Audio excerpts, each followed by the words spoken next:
एक गांव में माधव नाम का एक व्यापारी रहता था। उसका एक बेटा भोला था।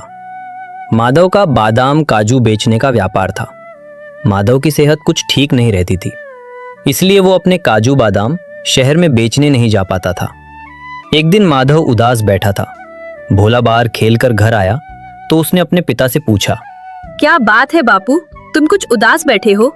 क्या बताऊं बेटा, ये बादाम और काजू लेकर शहर जाना चाहता हूँ, लेकिन बीमारी के कारण इतना कमजोर हो गया हूँ कि हिम्मत ही नहीं है कहीं जाने की। तो क्या हुआ बापू, मुझे बताओ, मैं इन्हें शहर बेच आता हूँ। नहीं बेटा, तू अभी बहुत छोटा है और शहर में बहुत से ठग घूमते रहते हैं। तेरे जैसे बच्चे को देखेंगे तो वो सारा माल और पैसा लूट। बापू, मेरा केवल नाम भोला है। आप एक बार आजमा कर तो देखो। मैं ये सारे काजू बादाम बेच भी दूंगा और आपसे अच्छे दामों पर बेचूंगा। नहीं नहीं, छोटे से बच्चे को शहर नहीं बेच सकते। आप कहो मैं चली जाती हूँ, लेकिन मैंने तो गांव के बाहर का रास्ता भी नहीं देखा। मौ, तुम्हें याद है, मैं एक बार बापू के साथ शहर गया था। मुझे रास्ता अच्छे से याद है, मुझे जाने दो। आखिर माधव उसे शहर भेजने के लिए तैयार हो गया। भोला ने बेटा, शहर जा तो रहा है, लेकिन मेरी 3 बातें याद रखना। तुझे कोई लूट नहीं सकेगा। पहली बात, अपनी माँ से 4 रोटी ले जाना। जब भी भूख लगे तब 3 बार ये बात बोलना, उसके बाद खाना। वो बात है, 1 खाऊं, 2 खाऊं, 3 खाऊं या चारों को खा जाऊं। दूसरी बात, जब तू रात को किसी धर्मशाला में विश्राम करने के लिए रुके तो जो भी कमरा ले उसकी सांकल अंदर से लगाकर देख लेना। अगर सांकल ठीक से ना लगे तो अगली धर्मशाला में चले जाना। तीसरी बात, जब भी किसी दुकान पर काजू बादाम दिखाए और वो कीमत कम करने को बोले तो ऐसे बोलियो, बापू से पूछ कर आता हूं, ये कहकर वहां से चल दियो। अगर दुकानदार रोके तो ठीक, नहीं तो दूसरी दुकान पर चले जाना।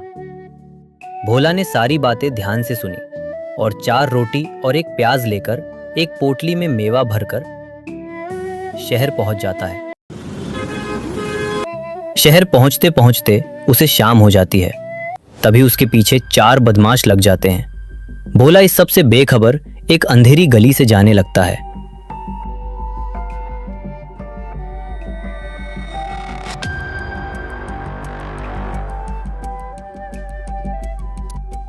ये मौका अच्छा है, इसे इस गली में पकड़कर लूट लेते हैं। जरूर इसकी पोटली में कीमती सामान होगा। 1 खाऊं, 2 खाऊं, 3 खाऊं या चारों को खा जाऊं? अबे मरवा दिया था, वो लड़का नहीं भूत था। हम चारों को खाने की बात कर रहा था। अच्छा हुआ भाग आए। एक धर्मशाला में पहुंचता है। धर्मशाला का मालिक शातिर चोर था। वो भोला को कमरा दिखाता है। भोला देखता है कमरे में सांकल नहीं है, मतलब वो अंदर से बंद नहीं होगा। मुझे ऐसा कमरा चाहिए जिसमें सांकल हो। धर्मशाला का मालिक समझ जाता है कि ये बच्चा समझ गया कि रात को सोने के बाद कोई भी इसका माल चुरा लेगा।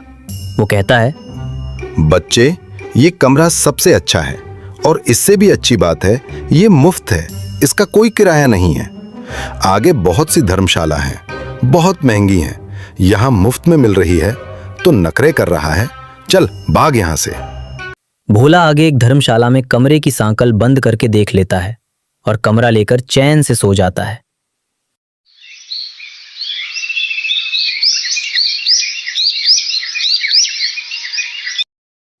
अगले दिन वो अपनी पोटली लेकर एक दुकान पर जाता है। तुम्हारे काजू बादाम अच्छे नहीं हैं। जितने पैसे तुम मांग रहे हो मैं तो उसके आधे दूंगा। पिताजी से पूछ कर आता हूँ। अरे मैं तो समझ रहा था ये तो अकेला है, इसके साथ इसका बाप भी है। सही दाम में दे रहा है, खरीद लेता हूँ, कहीं किसी और दुकानदार को माल न दे दे। सुनो लड़के, सारे काजू बादाम तौल दो और पैसे ले लो। भोला सारा माल बेचकर पैसे लेकर अपने घर आ जाता है। शिक्षा, बड़ों की सीख को बिना कारण पूछे मान लेना चाहिए।